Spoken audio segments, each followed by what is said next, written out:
When you think of Prohibition, what's the first story that comes to mind? Do you like gritty, real-life rise and fall stories of Prohibition gangsters like Lucky Luciano, Meyer Lansky, Bugsy Siegel, and of course Chicago's notorious Al Capone? But what if there was a strikingly different kind of Prohibition story, with a final shipment and a late-night raid on a lonely dock right here in Des Moines, in Seattle Southside?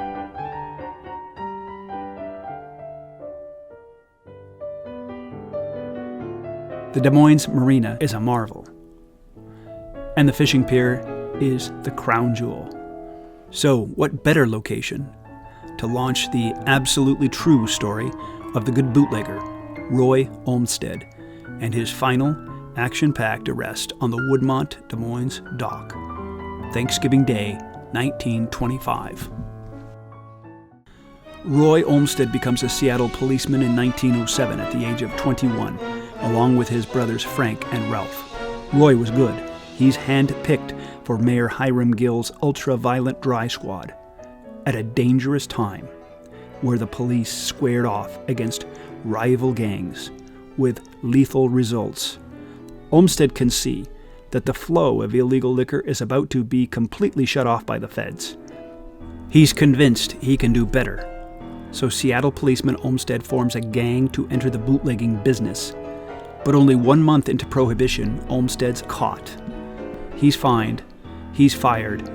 He decides to take over bootlegging in the Northwest.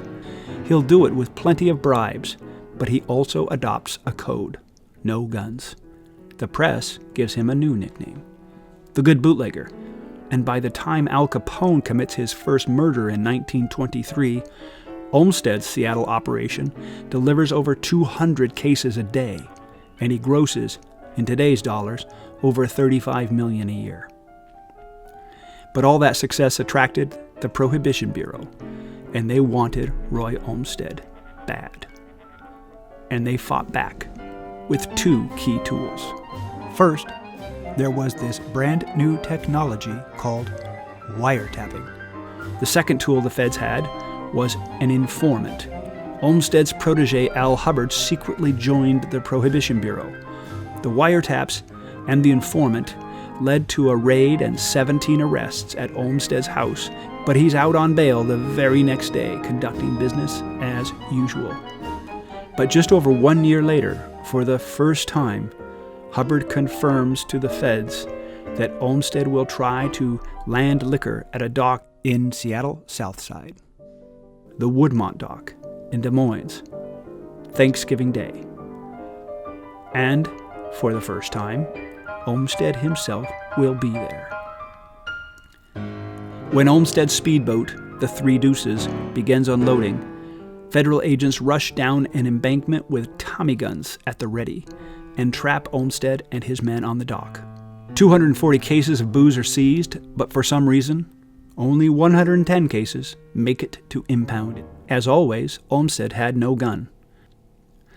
Olmstead's 1926 trial is the biggest trial ever held during Prohibition. Olmstead's defense is that the evidence was obtained illegally by wiretap. His case is appealed all the way to the United States Supreme Court. In a 5-4 decision upholding the conviction, it is the dissent from Justice Louis Brandeis that survives the test of time. But Olmstead's trial for what went down here in Des Moines during the Woodmont dock raid has a happier ending. Olmstead's defense: the liquor seized wasn't his, not guilty.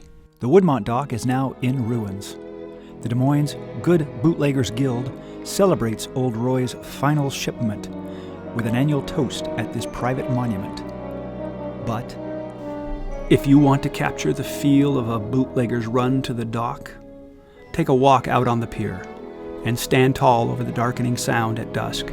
Feel the air cool and the wind build, and travel back in time 100 years at this very spot and contemplate for a few moments the Good Bootlegger's last delivery.